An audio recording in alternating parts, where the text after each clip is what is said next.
J'accueille dans ce studio une soldate qui a le grade de premier sergent dans l'armée israélienne. Alors, on ne va pas vous voir, hein, M, je vais vous appeler comme ça, parce que vous êtes toujours en activité, vous n'avez pas le droit de témoigner à visage découvert.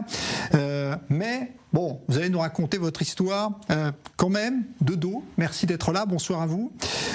Vous étiez en poste le 7 octobre dernier à la base d'Ourim, c'est tout au sud d'Israël, à la limite avec Gaza. Vous êtes ce que l'on appelle une observatrice, on a beaucoup parlé de ce rôle, on va y revenir dans un instant. Mais d'abord, on va voir les premières images que vous avez vous-même filmées de ce qui s'est passé ce jour-là, c'est-à-dire des tirs de roquettes très tôt le matin. Comment vous vous êtes réveillé ce jour-là? Quelle a été votre première réaction en voyant que l'attaque était d'une intensité peut-être inhabituelle?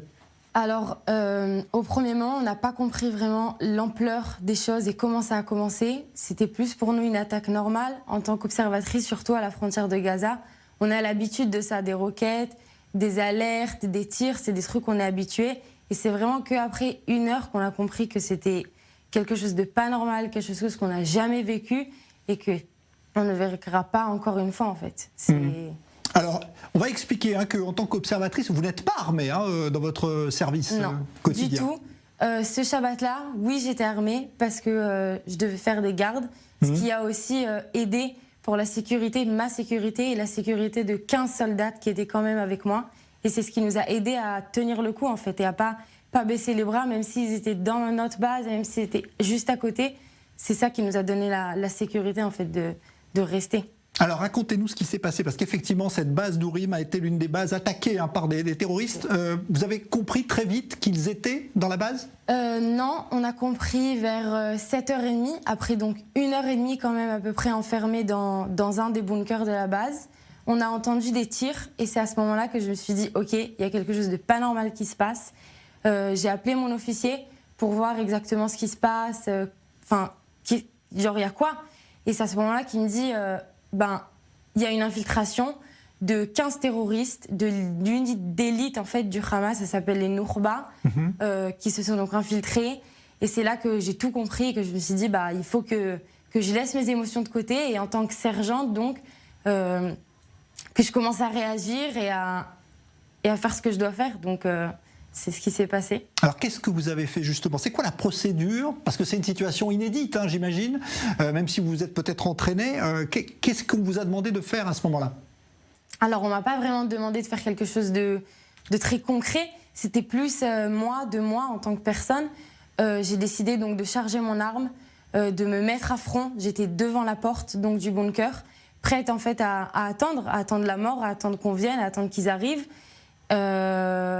Mon arme chargée, donc, pour donner cette sensation de genre tout va bien à toutes mes soldats qui sont là, du coup, avec moi, juste à côté de moi, qui pleurent, qui s'évanouissent. Et moi, du coup, je pouvais pas réagir à ça. J'étais obligée de leur laisser, en fait, cette sensation que tout va bien. Ouais, parce que ce sont des jeunes filles qui étaient avec vous, c'est ça, les observatrices? Exactement. Ouais. Des jeunes filles de 18, 19 ans, 20 ans, mais des jeunes filles. Qu'est-ce qui se passe à ce moment-là, à l'extérieur de votre bunker? Dans la base, il y a des combats entre d'autres soldats? Il y a des combats. Les soldats de ma base, ils sont donc allés se battre.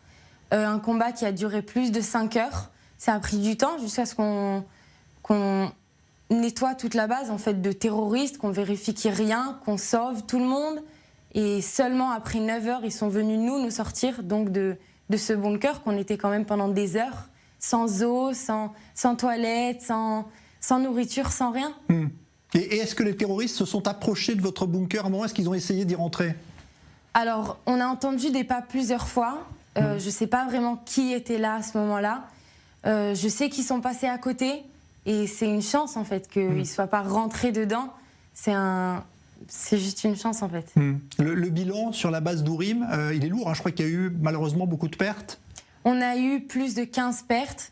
Des amis à moi, des collègues, des gens que je connaissais, mais on s'est bien battus. On a bien réussi ce combat quand même, donc c'est aussi important. Il y a des observatrices comme vous. Il y en a combien à peu près? Est-ce qu'on peut dire le chiffre du nombre d'observatrices qui étaient en poste ce jour-là? Ce jour-là, à mon avis, au moins une centaine, peut-être moins, mais on était quand même beaucoup, des filles de 19 ans qui ont vu des choses horribles que je souhaite à personne. Voilà. Et vous avez repris combien de temps après votre service justement dans cette base? Parce que là aujourd'hui vous êtes en activité encore. Exactement. J'ai pas arrêté. J'ai fini du coup cette expérience horrible et je suis restée. Mes soldats elles sont toutes sorties à la maison le lendemain. Je suis restée, j'étais 35 jours à la base. Seulement après je suis sortie pour 2 jours.